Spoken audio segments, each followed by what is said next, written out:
여기 프랑스에서 20년 넘게 살아온 한 여자가 있습니다. 10년 전 우연히 시작된 동아시아 여행이 인생을 바꿔놓았다고 하는데요. 그리고 10년이 지난 지금 그가 찾은 답은 무엇일까요? 사연을 통하여 알아보도록 하겠습니다. 그 전에 잠깐 1초 만에 누를 수 있는 좋아요 버튼을 꾹 눌러주시면 영상 제작에 큰 힘이 됩니다. 그럼 바로 사연 시작하겠습니다. 안녕하세요. 제 이름은 솔렌 마즈리라고 합니다. 프랑스 출신의 여행 콘텐츠 제작자로 지난 10년간 동북아시아를 누비며 다채로운 경험을 쌓아왔죠. 무엇보다 패션에 대한 열정이 제 삶의 원동력이에요. 유럽의 패션씬은 이미 충분히 경험했다고 생각했기에 새로운 영감을 찾아 동양으로 눈을 돌리게 되었습니다. 10년 전 한국의 동대문 디자인 플라자 개관 소식을 접했을 때 제 가슴은 설렘으로 가득 찼어요. 그 순간 저는 한국행을 결심했죠. DDP는 단순한 건물이 아닌 혁신적인 디자인의 상징이었으니까요. 이라크 출신의 영국 건축가 자하 하디드와 사무종합 건축사 사무소가 손을 맞잡고 만든 이 걸작은 제게 무한한 호기심을 불러일으켰습니다. 사실 한국 방문을 결정하기 전에는 약간의 망설임이 있었어요. 페이스북이나 다른 SNS를 통해 접한 한국의 이미지가 그리 긍정적이지만은 않았거든요. 하지만 저는 항상 직접 경험하는 것을 중요하게 여겼습니다. 백문이 불여일견이라는 말이 있잖아요. 그래서 저는 용기를 내어 한국행 비행기에 몸을 실었습니다. 인천국제공항에 도착했을 때의 느낌을 아직도 생생히 기억해요. 공항 자체가 하나의 거대한 예술작품 같았습니다. 현대적이면서도 한국의 전통미가 조화롭게 어우러진 모습에 첫눈에 반해버렸어요. 입국장을 빠져나오는 순간 제 마음속에는 이미 한국에 대한 기대감이 한껏 부풀어 있었습니다. 공항에서 서울 도심으로 향하는 동안 창밖으로 펼쳐지는 풍경에 눈을 뗄 수 없었어요. 고층 빌딩들이 하늘을 찌를 듯 솟아있는 모습은 마치 미래 도시에 온 것 같은 느낌을 주었습니다. 그리고 그 사이사이에 보이는 전통 한옥의 기와 지붕은 과거와 현재가 공존하는 한국의 독특한 매력을 보여주는 것 같았죠. 동대문 디자인 플라자에 도착했을 때 저는 그저 압도당할 수밖에 없었어요. 유선형의 미래지향적인 디자인은 제가 상상했던 것 이상이었습니다. 뉴욕타임즈가 이곳을 꼭 가봐야 할 세계 명소 52곳 중 하나로 선정한 이유를 단번에 이해할 수 있었죠. DDP는 단순한 건축물이 아니었어요. 그것은 동대문 지역 전체에 새로운 생명을 불어넣은 촉매제였습니다. 주변 상권의 매출이 15%에서 25% 증가했다는 얘기를 들었을 때 저는 건축이 어떻게 도시의 경제와 문화에 영향을 미칠 수 있는지 실감할 수 있었죠. 유동인구 또한 10% 증가했다는 사실은 이 장소가 얼마나 많은 사람들의 관심을 끌고 있는지를 잘 보여주는 것 같았어요. 그날 밤 호텔방에 누워 천장을 바라보며 저는 제가 한국에 대해 가졌던 선입견들이 얼마나 잘못되었는지 깨달았습니다. SNS를 통해 본 한국의 모습은 그저 빙산의 일각에 불과했던 거죠. 직접 경험해보니 한국은 전통과 현대가 조화롭게 어우러진 무한한 가능성의 나라였습니다. 한국에 도착한 첫날부터 이 나라의 독특한 매력에 푹 빠져들었어요. 제가 프랑스에서 경험했던 것과는 전혀 다른 세계였죠. 특히 한국인들의 성격이 정말 흥미로웠어요. 처음에는 이해하기 어려웠지만 시간이 지나면서 그들의 이중적 성격이 매력적으로 다가왔습니다. 거리를 걸으면서 처음 본 한국인들의 모습은 다소 차가워 보였어요. 혼자 다니는 사람들의 표정은 무표정하고 주변과 단절된 듯한 인상을 주었죠. 프랑스에서는 거리에서 미소 짓는 사람들을 자주 볼 수 있는데 이곳은 달랐어요. 처음에는 이런 모습에 당황스러웠지만 곧 이것이 그들의 방식이라는 걸 깨달았습니다. 하지만 정말 놀라운 건 그들이 친구나 가족과 함께 있을 때의 모습이에요. 마치 다른 사람이 된 것처럼 밝고 활기찬 표정으로 바뀌는 걸 보고 깜짝 놀랐죠. 처음에는 소심하고 말이 없던 사람들이 친해지면 180도 달라지는 모습을 보며 한국인들의 복잡한 내면 세계를 엿볼 수 있었습니다. 한국인들의 유머 감각도 정말 인상 깊었어요. 프랑스의 유머가 주로 풍자와 아이러니에 기반한다면 한국의 유머는 언어 유희와 말장난이 주를 이루는 것 같았어요. 처음에는 이해하기 어려웠지만 점점 그들의 유머에 익숙해지면서 그 새로움과 영리함에 빠져버렸습니다. 한국어를 배우면서 이런 언어 유희를 이해하게 될 때마다 마치 비밀 코드를 해독한 것 같은 즐거움을 느꼈어요. 그리고 한국의 밤 문화는 정말 놀라웠어요. 프랑스의 파리도 밤의 도시로 유명하지만 서울의 밤은 그야말로 다른 차원이었죠.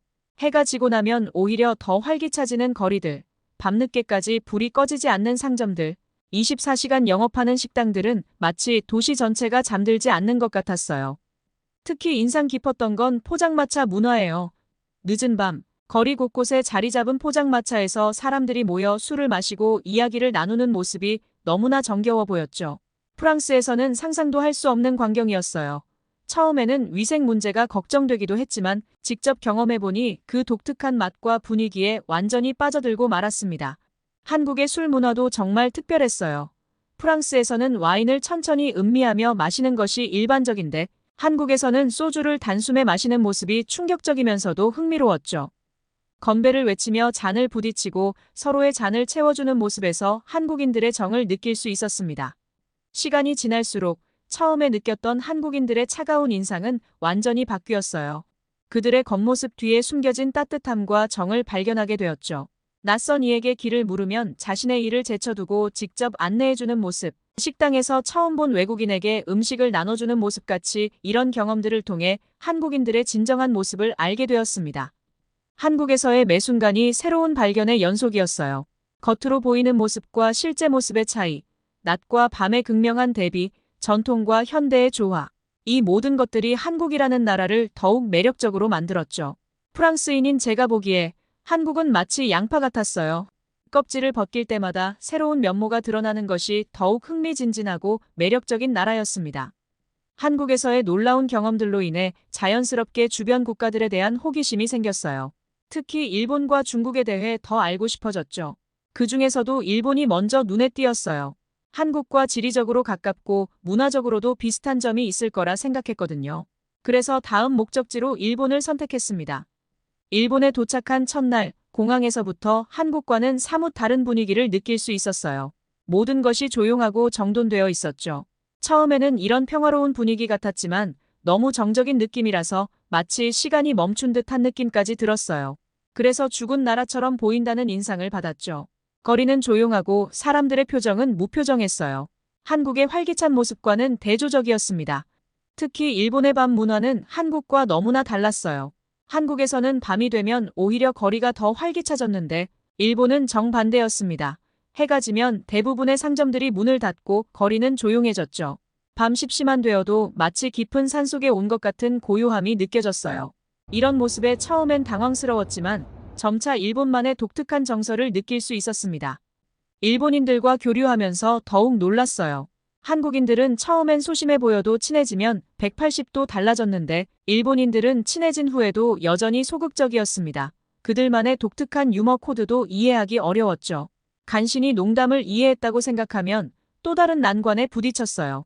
이런 경험들이 쌓이면서 일본 문화에 대한 벽을 느꼈고 한국에서 느꼈던 따뜻함이 그리워지기 시작했습니다. 일본의 혼자 문화도 인상적이었어요. 식당들은 대부분 1인 좌석으로 구성되어 있었고 오타쿠 문화가 발달해 있었는데요. 오타쿠는 원래 집을 뜻하는 일본어인데 현대에는 특정 취미에 깊이 빠진 사람들을 지칭하는 말로 쓰여요. 이런 문화는 개인의 취향을 존중한다는 점에서 긍정적이지만 한편으로는 사회적 고립을 초래할 수 있다는 생각이 들었습니다. 일본에서의 경험은 흥미로웠지만 동시에 한국이 더욱 그리워지는 계기가 되었어요. 한국의 활기찬 거리, 따뜻한 인심, 밤늦게까지 이어지는 술자리 문화가 생각났죠. 일본의 조용하고 체계적인 모습도 매력적이었지만 어딘가 생동감이 부족하다는 느낌을 지울 수 없었어요. 이쯤에서 저는 고민에 빠졌어요. 동아시아 여행을 이대로 마무리해야 할까? 아니면 다시 한국으로 돌아가 더 깊이 한국 문화를 경험해볼까? 한국에 대한 그리움이 커져갔지만 동시에 아직 가보지 않은 중국에 대한 호기심도 있었죠. 결국 저는 중국 여행을 결심했어요. 한국과 일본에서의 경험이 너무나 달랐기에 중국은 또 어떤 모습일지 궁금했거든요. 물론 한국으로 돌아가고 싶은 마음이 컸지만 동아시아 3국을 모두 경험해보고 싶다는 욕심을 포기할 수 없었죠. 일본을 떠나며 저는 복잡한 감정에 휩싸였어요. 일본에서의 경험은 분명 특별했지만 한국에서 느꼈던 그 따뜻함과 활기를 다시 한번 느끼고 싶다는 생각이 들었죠. 동시에 중국에 대한 기대와 두려움이 교차했어요. 과연 중국은 어떤 모습일까? 한국처럼 활기차고 따뜻할까? 아니면 일본처럼 조용하고 체계적일까? 이런 생각들을 하며 중국행 비행기에 올랐어요.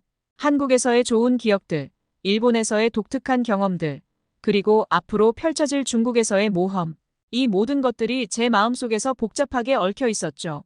중국행 비행기에서 내리자마자 저는 충격을 받았습니다.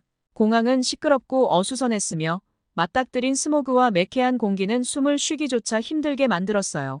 한국의 맑은 하늘과 일본의 깨끗한 거리를 경험한 후라 더욱 충격적이었습니다. 이것이 제가 중국에서 받은 첫인상이었고 안타깝게도 이후의 경험들도 크게 다르지 않았습니다.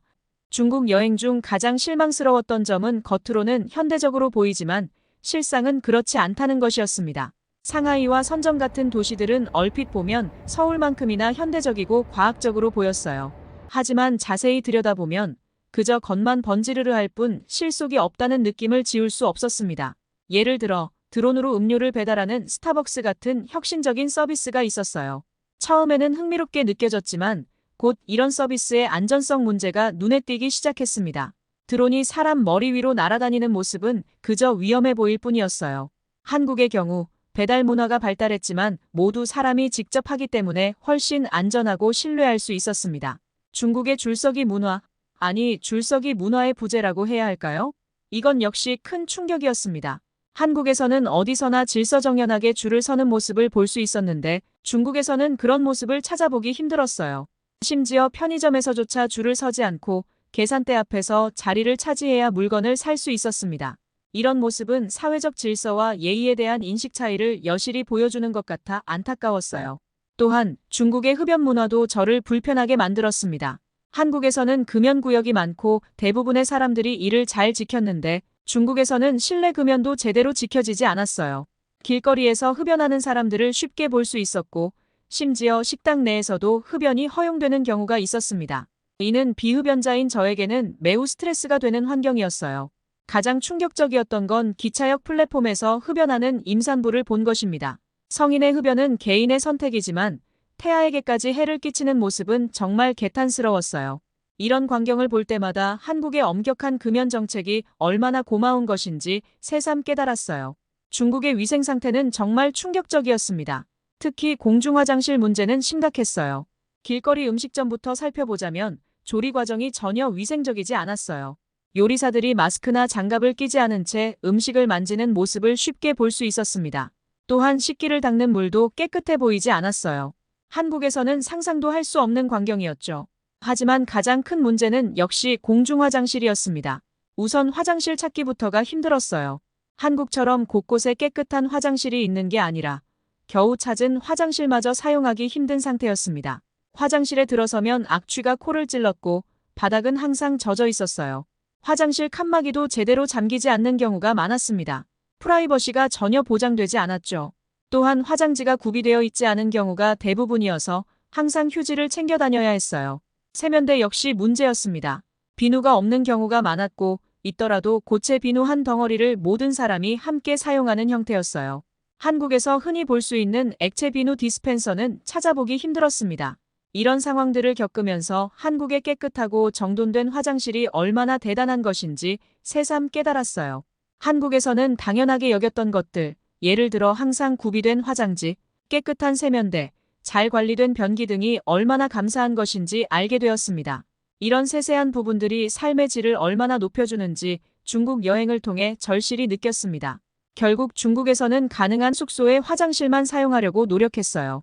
외출 시에는 화장실 가는 것을 최대한 참았고 어쩔 수 없는 경우에는 고급 호텔이나 대형 쇼핑몰의 화장실을 찾아 헤매기도 했습니다. 이런 경험들로 인해 한국의 공중화장실 문화가 얼마나 선진적인지 다시 한번 인식하게 되었어요. 중국의 이러한 모습들은 제가 한국에서 경험했던 것들과 너무나 달랐습니다. 한국의 질서 정연함, 효율성, 그리고 타인을 배려하는 문화가 얼마나 소중한 것이었는지 새삼 깨달았어요. 반면 일본과 비교했을 때 중국은 활기찬 면에서는 일본보다 나았지만 그 활기참이 때로는 무질서함으로 이어지는 것 같아 아쉬웠습니다. 중국에서의 경험은 제게 큰 충격이었어요. 어쩌면 중국에 적응하기 위해서는 어릴 때부터 그곳에서 자라야 했을지도 모른다는 생각이 들었습니다. 현대화를 추구하는 모습은 보였지만 그 과정에서 놓치고 있는 것들이 너무 많아 보였어요. 실용성 없는 과시적인 기술, 무질서한 사회 문화, 그리고 환경에 대한 무관심 등이 제 눈에 띄었습니다. 이러한 경험들을 통해 저는 각 나라의 문화와 사회 시스템이 얼마나 다른지, 그리고 그것이 일상생활에 어떤 영향을 미치는지 깊이 이해하게 되었어요. 동시에 한국의 장점들을 더욱 선명하게 인식하게 되었습니다. 중국 여행은 제게 문화적 충격이었지만 동시에 값진 학습 경험이기도 했습니다. 세 나라를 모두 경험한 후 저는 각국의 특징을 비교해보지 않을 수 없었습니다. 특히 배달 문화, 줄서기 문화, 도시 환경 등에서 뚜렷한 차이점을 발견했어요. 먼저 배달 문화에 대해 이야기해보자면 한국의 배달 문화는 정말 놀라웠어요. 어떤 음식이든 어느 시간에든 배달이 가능했죠. 저녁 11시에 치킨이 먹고 싶다고요? 문제 없습니다. 30분 안에 따끈따끈한 치킨이 문 앞에 도착할 거예요. 어떤 음식이든 어느 시간에든 배달이 가능했죠. 치킨, 피자는 물론이고 심지어 편의점 물품까지 배달해주는 모습에 감탄했습니다. 이는 바쁜 현대인의 라이프 스타일에 완벽하게 부합하는 시스템이었어요. 반면 일본은 배달 문화가 그다지 발달하지 않았어요. 대신 직접 가서 사는 문화가 강했죠. 처음에는 불편하다고 생각했지만 시간이 지나면서 이런 문화에도 장점이 있다는 걸 깨달았습니다. 음식점을 직접 방문하면서 일본의 거리 풍경을 감상할 수 있었고 현지인들과 어울릴 기회도 많았거든요. 하지만 피곤할 때 음식을 배달시킬 수 없다는 점은 여전히 아쉬웠습니다. 중국의 경우 배달 문화에 있어서 혁신적인 시도를 하고 있었어요. 드론으로 음료를 배달한다니 정말 미래지향적이죠. 하지만 실제로 경험해보니 실용성이 많이 부족했습니다. 드론이 사람 머리 위로 날아다니는 모습은 위험해 보였고 실제로 안전사고도 있었다고 해요. 혁신은 좋지만 안전과 실용성을 무시한 채 무작정 새로운 기술을 도입하는 것은 문제가 있어 보였습니다. 줄서기 문화도 세 나라가 확연히 달랐어요. 일본에서도 어디를 가든 질서정연하게 줄을 서는 모습을 볼 수 있었습니다. 지하철을 기다릴 때도 인기 있는 라멘집 앞에서도 사람들은 조용히 줄을 서서 기다렸죠. 이런 모습은 정말 인상적이었지만 때로는 너무 경직된 느낌이 들기도 했어요. 한국의 경우도 줄서기 문화가 잘 정착되어 있었습니다. 특히 인기 있는 음식점 앞에서 줄을 서서 기다리는 모습은 흔했어요. 이런 모습을 보면서 한국인들의 맛집 사랑을 느낄 수 있었죠. 줄을 서서 기다리는 동안 사람들과 대화를 나누며 정보를 교환하는 모습도 인상적이었습니다. 하지만 중국에서는 줄서기 문화를 거의 볼 수 없었어요. 이런 모습은 처음에는 충격적이었고 적응하는데 꽤 오랜 시간이 걸렸어요. 사회적 질서와 타인에 대한 배려가 부족하다는 느낌을 지울 수 없었습니다. 도시 환경 측면에서 세 나라는 각기 다른 특징을 보였습니다. 한국의 서울은 현대적이면서도 전통이 조화롭게 어우러진 도시였어요. 고층 빌딩 사이로 보이는 한옥의 모습, 첨단 기술과 전통 문화의 공존이 매력적이었습니다. 밤에도 활기찬 거리, 24시간 운영되는 가게들이 서울을 살아있는 도시로 만들었어요. 이런 모습을 보며 저는 도시의 생동감과 에너지를 온몸으로 느낄 수 있었습니다. 중국의 선전은 겉으로 보기에는 서울만큼이나 현대적으로 보였습니다. 하지만 자세히 들여다보면 과장된 면이 많았어요. 높은 빌딩들은 있었지만 그 안의 내용물은 비어있는 경우가 많았습니다. 화려한 외관에 비해 실용성이 떨어지는 시설들이 많았고 이는 도시의 진정한 발전이 아닌 것 같아 아쉬웠어요. 이런 모습을 보며 저는 허탈감을 느꼈습니다. 겉으로는 화려해 보이지만 그 안은 공허하다는 느낌이 들었어요. 마치 화려한 포장지로 싼 빈 선물 상자 같았습니다. 일본의 도시들은 정돈되고 체계적이었지만 한편으로는 활기가 부족해 보였어요. 깨끗하고 조용한 거리는 좋았지만 때로는 너무 조용해서 답답함을 느꼈습니다. 밤이 되면 대부분의 상점들이 문을 닫아 거리가 텅 비는 모습은 한국의 활기찬 밤문화와 대조적이었죠. 이런 모습을 보며 저는 마치 시간이 멈춘 듯한 느낌을 받았습니다. 그 속에서 사람들의 열정과 에너지를 느끼기 힘들었어요. 이렇게 세 나라의 도시를 경험하며 저는 각 도시가 가진 고유한 특성과 그에 따른 장단점을 깊이 있게 이해할 수 있었습니다. 서울의 활기와 조화, 선전의 화려함과 그 이면의 공허함, 일본 도시들의 정돈됨과 그로 인한 활기 부족까지. 이 모든 경험들은 제게 도시란 단순히 건물들의 집합이 아니라 그 속에 살아가는 사람들의 삶과 문화가 어우러져 만들어지는 유기체라는 것을 깨닫게 해주었습니다. 마지막으로 문화적 측면에서의 차이점은 정말 흥미진진했습니다. 한국 문화는 마치 활화산처럼 끊임없이 새로운 에너지를 뿜어내고 있었어요. K-팝의 경우 BTS나 블랙핑크 같은 그룹들이 전 세계를 열광시키고 있었죠. 이들의 퍼포먼스는 단순한 노래와 춤을 넘어서는 예술이었어요. 한국 드라마 마찬가지였습니다. 오징어 게임이나 기생충 같은 작품들이 전 세계적으로 인정받는 것을 보며 한국인들의 창의성과 스토리텔링 능력에 감탄했어요.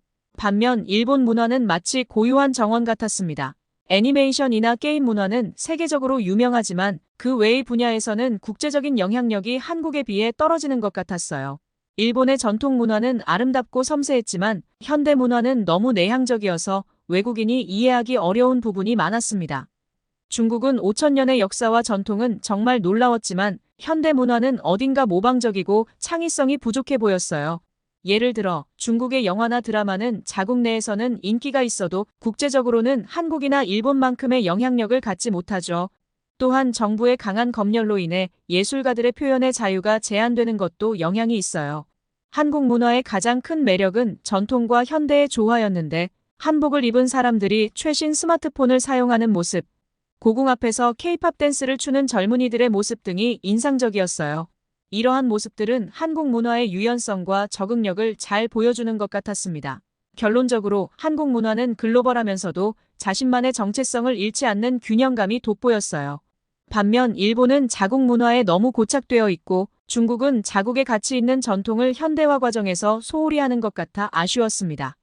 이러한 경험들을 통해 저는 각 나라의 장단점을 더욱 명확하게 이해하게 되었는데 모든 나라에는 고유의 매력이 있었지만 제 개인적인 취향과 가치관에는 한국이 가장 잘 맞았어요. 한국의 현대성과 고유의 전통이 조화롭게 융합되며 기능성과 인간적인 따뜻함이 균형을 이루는 모습. 그리고 세계를 향한 개방적인 태도가 제 마음을 사로잡았습니다.